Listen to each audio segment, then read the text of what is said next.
I'm David Bindelglass, the first selectman of the town of Easton. And I'm David Smith, Democratic Registrar of Voters here in Easton. My name is Darrell Harris. I'm the current chair of the Easton Republican Town Council, otherwise known as the Easton RTC. And I am Dori Wollen, and I am the current Registrar of Voters for the Republicans. Our government is entirely based on the participation of every citizen. And for one thing, if you don't vote, you really can't complain about what happens. But more importantly, our elected officials represent the people, and they do that by free and fair elections and the peaceful transfer of power. The only way that we can, affect change along those lines or really put our voice in is to vote on a local level. So that's really, for me, ultimately more important than national. Despite what you might think watching TV and listening to the media, most of the things that affect our lives on a day-to-day basis are local. That the town is maintained, that the state collects property taxes and handles transportation, and that the town has its role in maintaining roads and schools and bridges and the things that we see every day.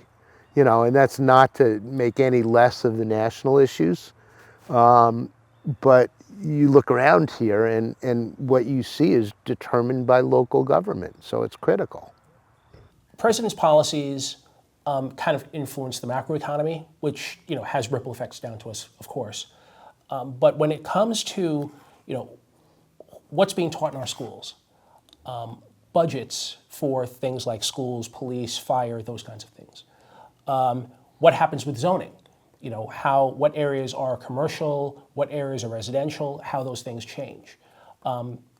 Anything along those lines, federal government doesn't affect. Unquestionably, that's exactly right. And this year with early voting, first here in Connecticut, and we are one of the last states in the nation to have early voting. There are only 2 or 3 left that do not have that. So this has been a whole new experience for all of us here in the state of Connecticut. So far, the election was pretty successful. We have about 5,600 voters in Easton, registered voters. And as of last night, which is like 11 days into the term, we had about 1,800 people go through, which is about 32%. And we also have about 350 absentee ballots that were returned. So we had to add that to the 1,800. So we have 3 more days, 2.5 more days to go before the early voting ends. We may end up with about around 50% of the registered voters to come through, which means that on election day, we will have about half of the people already voted. There is very little excuse, as Dave was mentioning, for not getting out and voting, be it early or at November 5th for the actual day itself.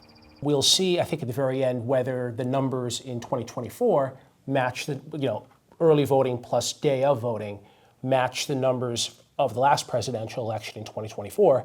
I think we had, if I recall correctly, 81% turnout. That's about right. 4 years ago. So we'll see whether early voting this year plus regular voting matches that number. Figuring that's a presidential election that was pretty that had a lot of attention on it as well. It could be a good comparison, like to like, along those lines. But from what I see, it's been early voting in itself is, I think, been a good thing. The decisions that are made today are going to have way more effect on you than, frankly, I hope you don't mind, 2 guys in their 60s. It's things that we decide about the environment, about, international relations in the world, about the economy. I think oftentimes people in our daily lives, we talk about me and mine. How do I take care of myself? How do I take care of my family? Those kinds of things. But politics is one of the few areas where we talk about yours and ours. And it's one of those things that kind of brings everybody together to really think about outside of themselves and think about what's good in the world. And so I think it's critical that young people get involved. And I think it's something that, if it becomes a part of your life at 18, it's going to be with you for life. I think from a national perspective, I think people look at politics as a brand. Democrats have a certain perception, Republicans have a certain perception, almost like Coke and Pepsi.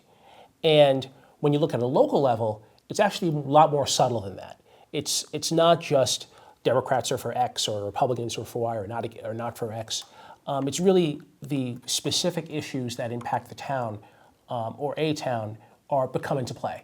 So I think what my hope would be is that not only young people actually vote, but young people actually look beyond the brands and look beneath the surface to understand the underlying issues.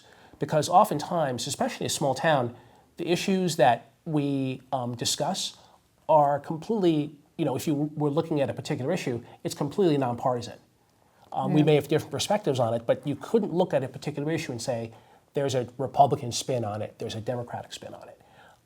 And I think as young people kind of become more engaged in the process and learn more about the issues that are underlying these things, I think there'll be a learning that the dimensions of brand are far too simplistic, and to begin to get engaged and engage along those lines begins to have people become more discerning about issues and not necessarily being led by what one spokesperson for a brand says or what another spokesperson for a brand says. On Election Day, as with all the rest of our elections and referenda, it's going to be at Staples Elementary School. We will be in the large gym this go-around, and as we usually are. And we'll be there from 6 in the morning. Well, we'll be there long before 6, but voting will start at 6 in the morning and end at 8 in the evening. And that is when the last of the absentee ballots will also be arriving from the town clerk. And Debbie Zucchetti will be bringing those over so that we'll get the last of the count of the absentee ballots. So we will have the full representation of the vote here in the town of Easton. We will have that information almost guaranteed before midnight that night, which is more than I can say for the rest of the nation. For the Easton Courier, Collin Moura, Easton, Connecticut.